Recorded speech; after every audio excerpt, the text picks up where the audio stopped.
Баршаңызға қайырлы күн, құрметті көрермендер. Каналыма қош келдіңіздер. Бүгін сіздермен қысқа арнап осындай дәмі өте керемет болып шығатын салат дайындайтын боламыз. Маңызды сәттерін жіберіп алмас үшін видеоны соңға дейін үзбей қарауларыңызға кеңес беремін. Барлық заттарымызды алдын ала дайындап, жуып, реттеп аламыз. Бізге помидор және болгар тәтті бұрышы мен қызылдардан ғана алдым. Одан кейін жартылай ашты полугорки полусладкий деген бұрыш қажет болатын болады. Содан кейін 200 мг сұйық май, чеснок, тұз, қант, уксус 70%. Одан кейін горошек қара бұрыш пен лавровый лист. Сіздер енді қалауларыңыз бойынша қияр, сәбіз қоса берсеңіздер де болады. Ештен кетпейді. Мен енді үйдегі бар затты қосатын боламын. Ең алдымен помидорымыздың керек емес жерін кесіп алып тастап, ыңғайлы етіп төртке бөліп, мясорубкадан өткізуге дайындап аламыз. Барлығын мясорубкадан тездетіп өткізіп аламыз. Сіздерге рецептің килограмм, граммдарын барлығын видеоның астында описанияда қалдырып кететін боламын. Келесі, одан кейін сарымсағымызды да, чеснок дейміз ғой, соны бірден мясорубкадан өткізіп аламыз. Егер мясорубкаларыңыз болмаса, онда блендерді пайдалансаңыздар да болады. Үлкен отқа қоямыз да, үлкен кастрөлге сұйық майымызды құйып, қызғаннан кейін чесноктың жартысын ғана салып, аздап қуырып алатын боламыз. Сарғайғанға шейін қуырамыз. Чесноктың орнына пиязды қолдансаңыздар да болады. Қуырып алғаннан кейін жаңағы дайындап қойған помидорымыздың барлығын құятын боламыз. Енді помидорымыздың қайнағанын күтіп, араластырып, жиі қарап тұратын боламыз. Содан кейін осы екі арада тәтті бұрыштарымызды дайындауымыз қажет. Өздеріңізге ыңғайлы етіп турап алсаңыздар болады. Мен осылай бірден 3-4 бөлікке бөлдім. Сонда жегенге ыңғайлы, дастарханда әдемі көрінетін болады. Достар, сіздерге каналым пайдалы болып жатса, подписаться батырмасын басып, тіркеліп қойды ұмытпаңыздар. Енді помидорымыз қайнағаннан кейін барлық тәтті бұрышымызды саламыз. Бұл жерде тәтті бұрышты да және жартылай тәтті ащы бұрышты да барлығын бірге салып, осылай араластырып қайнататын боламыз. Құрметті көрермендерім, осы қазақ тілінде YouTube каналымыздың дамуына аз да болса үлестеріңізді қосып, лайк басып, комментарий бөлімінде пікірлеріңізді қалдырып кетіңіздер. Енді дәміне қарай тұзымызды саламыз, одан кейін қантты саламыз, дәміне қарай. Содан кейін жаңағы қалған жарты чесногымызды салып, қайнататын боламыз.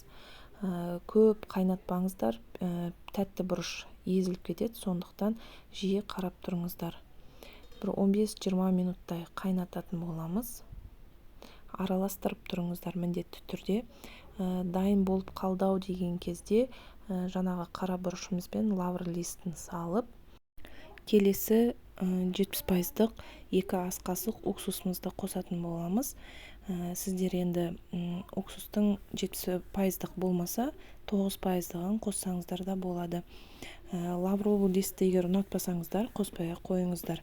Ол міндетті түрде емес, бірақ жақсы өте дәм береді, сондықтан қосқан дұрыс деп ойлаймын.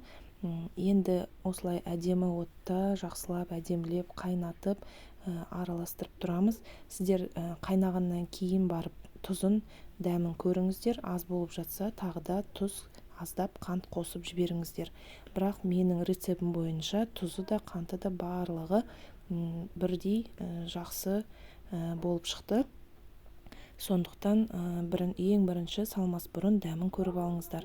Қақпағын жауып, бір жарты сағаттай қайнататын боламыз. Осы екі арада енді осы кішірек чайникқа суды құйып, қайнағаннан кейін осы банкілерімізді стерилизовать етіп алатын боламыз. Стерилизовать етіп алғаннан кейін крышкаларды да 15-20 минуттай қайнатып алу қажет.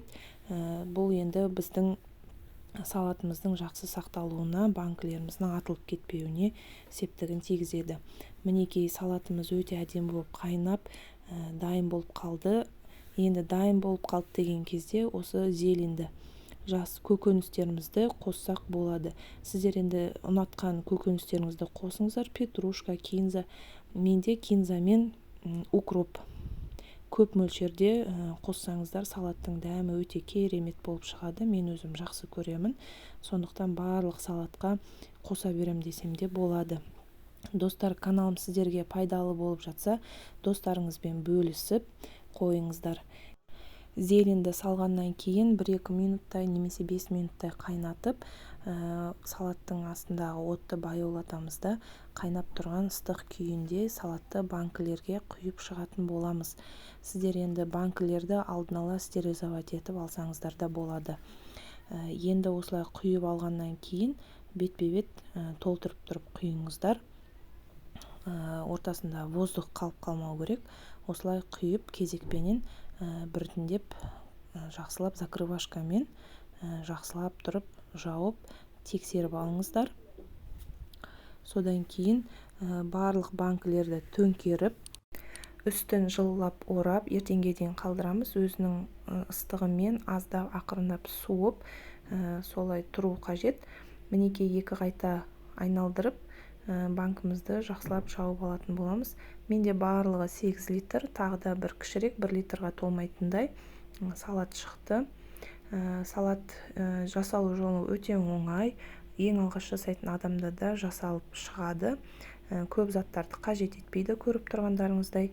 Достар, каналым сіздерге пайдалы болып жатса, тіркеліп сақтап қойыңыздар. Салаттың рецептін келесі жылыда қажет болатын болады. Мінекей салатымыз өте әдемі, қою, тәбет ашарлықтай болып шықты. Достар, каналыма тіркеліп, лайк басып қойыңыздар. Келесі кездескенше сау болыңыздар.